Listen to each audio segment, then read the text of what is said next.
Now, I'd just like to give a quick reading of what a vision really is.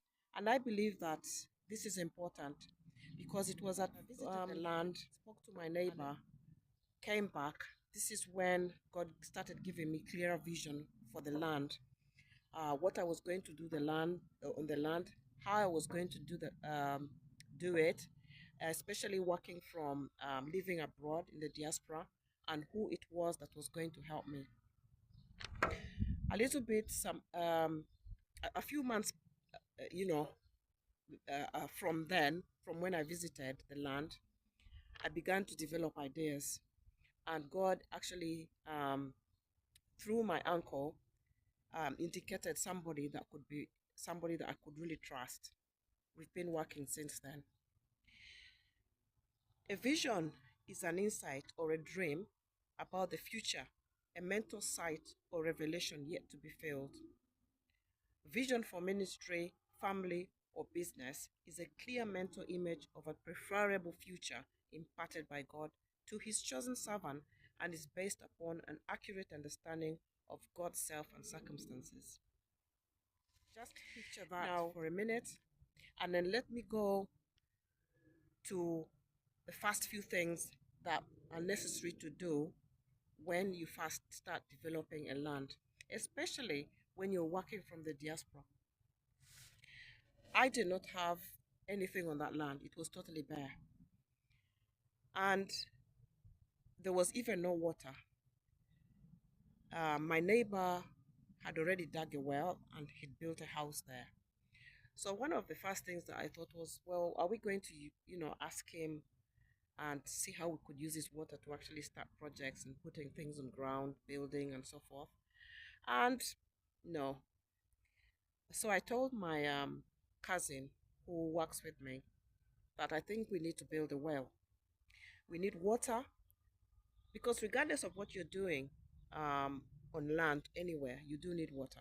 I mean, human needs water to, water to drink. If you're a farm, you need water for the animals and yourself. You need water for everything, isn't it? I don't need to explain that. So we dug a well, and that well has been sustaining every project, everything that we've been doing since. It cost about 7 million shillings. One can do a calculation on that.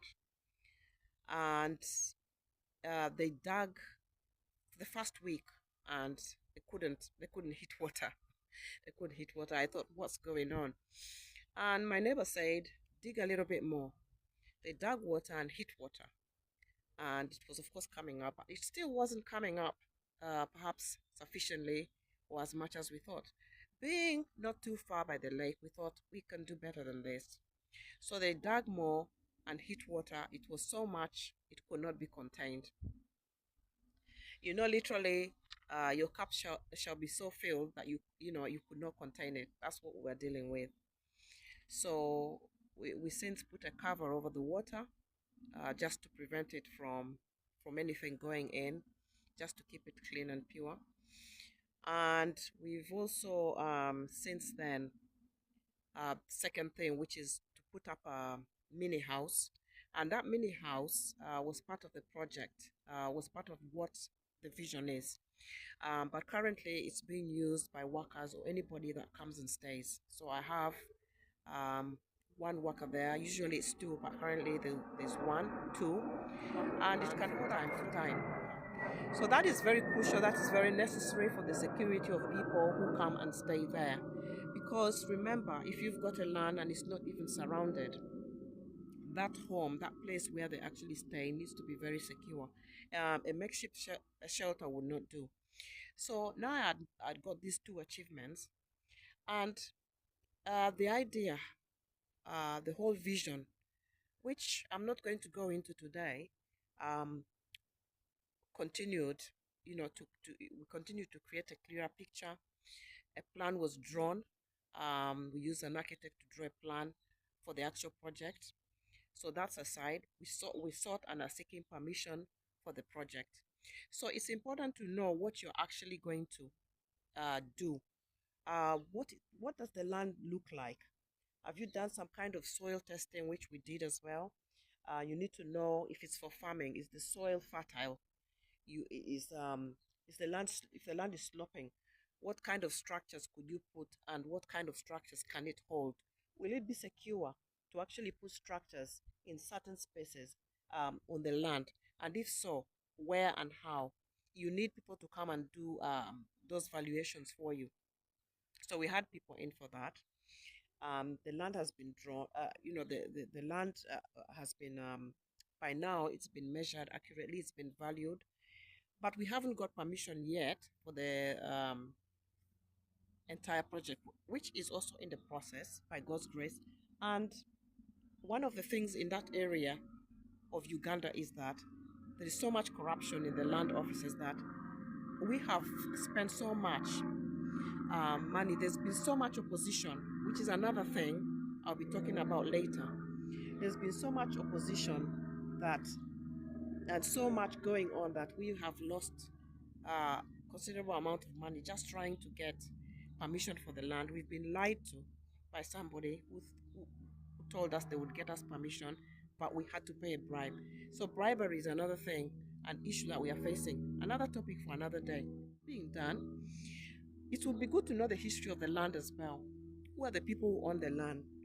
Um, what do they do on the land? Who are your neighbors? Those things can determine the type of project that you have or are going to do. Your vision and for the bare land is to actually get somebody you can trust. If you can find somebody you can trust and you're in the diaspora, by the way, I'm speaking to people in diaspora especially, but not limited to, because when you're in the diaspora, who you work with in the region of your country or wherever you're working from or doing things will determine the success or failure of it. You absolutely cannot work with somebody you cannot trust. So for me, I've been blessed by somebody I can trust. So that is the next thing that you need to do. Surround the land if you can and if you must. If you can, surround your land because there are many things that can happen when the land is not surrounded. For me, the land was sitting bare and people were beginning to actually put small structures on it. And people were beginning to ask questions. Whose land is this? Whose land does this belong to? And people were beginning to stay and actually almost refuse to go. So that's another thing. You need to make sure your land is secured. You need to make it look like there is life going on. There's somebody who owns this land and they're trying to do something. They're doing something on there. That's very important. The next thing you need to do on a land just before actually starting a complete project is to actually visit the land at least the first time before you develop anything. Visit the land. If you do not visit the land, everything lies dormant in your mind. I did not go to the land for years because I was consumed in bringing up my family and I had no idea when I was going, if I was going back, or if at all I'd even ever have the money to actually do the project. So put it in your mind that you have something somewhere. Anytime you visit home, go and visit the land, even if you're not doing anything. Just visit it, have a look, walk around. And I'm telling you, just by virtue of going to the land, it reinforces an energy into you that begins to create a mental picture that I could do this on this land. Yeah, this and this and this is what I could do. It really gives you so many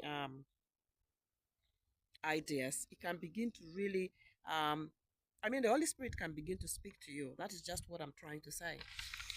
Now, the next thing, some of the challenges that I faced,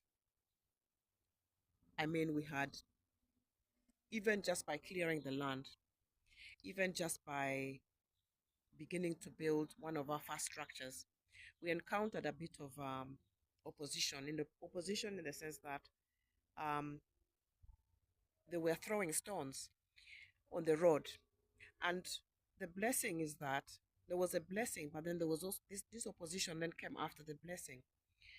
So what happened was that the road was being cleared just along my land, and it was cleared by one of the people who we hired to actually use a tractor to clear the land because we're just going to grow some food. And he said, "Oh, I can clear this area for you. It's very and open. It's grassy, and I could just clear it for you." He cleared it, and the next thing, the local people were coming and they were throwing stones in the middle of the road. And we thought, well, what is this? Is it because they've not seen somebody here for long? They didn't expect it?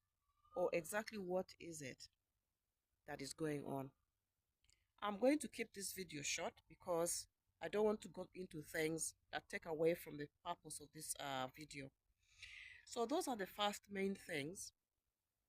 And the first thing, even if I may even reverse, is to actually get somebody to pray on the land. Pray on the land. Bring a good pastor to pray on the land before you start anything, and then continuously as you go to actually just keep giving you you know anything, any concerns that you have.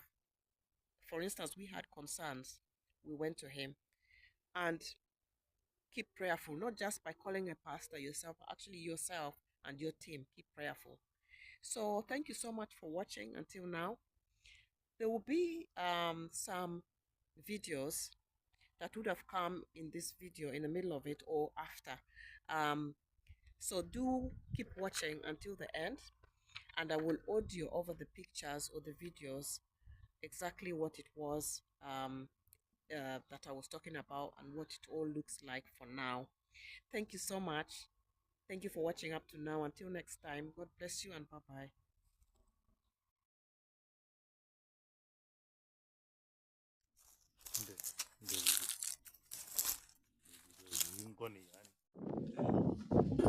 Actually, we get those recliners foldable.